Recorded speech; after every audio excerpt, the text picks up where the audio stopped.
Jail superintendent रु jail कैदी जो जेल रे दिने सुपरिटेडेंट थिले से जेल रे कैदी हुई राति काटिले सत्यप्रकाश स्वाई गतकाली राति रे चूड़ा गुड़ खाइथिबा बेले आज सकाळु उपमा घुगुनी खाइछंती सत्यप्रकाश स्वाई झारपड़ा जेल रो 2 नंबर सेल रे तांकर राति कटिछि सेल रे अन्य कैदी मानक सह राति काटिछंती पूर्वतन जेल सुपरिटेडेंट सत्यप्रकाश स्वाई आय बहिभूत संपत्ति ठुल मामला रे गतकाली गिरफ होई झारपड़ा जेल जाइछंती झारपड़ा जेल रो पूर्वतन सुपरिटेडेंट सत्यप्रकाश स्वाई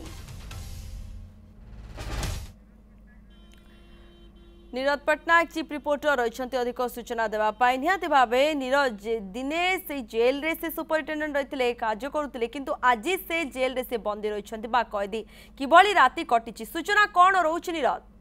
देखो जो जेल सुपरिटेडेंट भाव में 4 वर्ष काल कार्य करते झारपड़ा जेल रे जो हाकिमगिरी देखते जो कैदी मान जो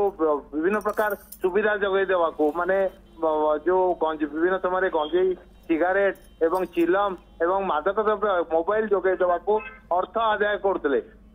जो कैदी मान भर जड़े विजिलेंस रे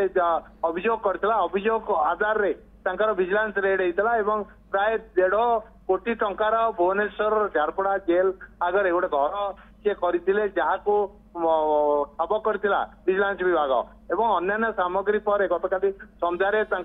गिरफ कर जेल हाजत को पठाई जो जेल हाजत रे सी कैदी गणुले सी आज निजे जड़े कैदी जेल रे बर्तमान गोटे राति कटे गतकाली राति से चूड़ा उपमा एवं जो खाइले राति आलू तरकारी खाइले एवं आज सकाळु से घुगुनी पूरी खाई बोली जहाँ खबर मिली 2 नंबर सेल रे रखा जाइए 2 नंबर सेल रे जो अन्य विचाराधीन कैदी रही अन्य विचाराधीन कैदी सांगरे जी रही पूर्वतन जेल सुपरिटेडेंट रखा जाइए एवं सबुठ बड़ कथा हूँ जो रही हाकिमगिरी रही से हाकिमगिरी जो मान को सी सेठारे जो अर्थ आदाय करते विभिन्न प्रकार सुविधा जोगैया को टंका नेउथिले से कण रे राति बिता पड़ी गोटे जोड़े कंबल तले पारी गोटे कंबल निजे घोड़ी गोटे धन्यवाद नीरज आपंकर समस्त सूचना चीफ रिपोर्टर रही नीरज पट्टनायक ए संपर्क में सविशेष तथ्य देउथिले।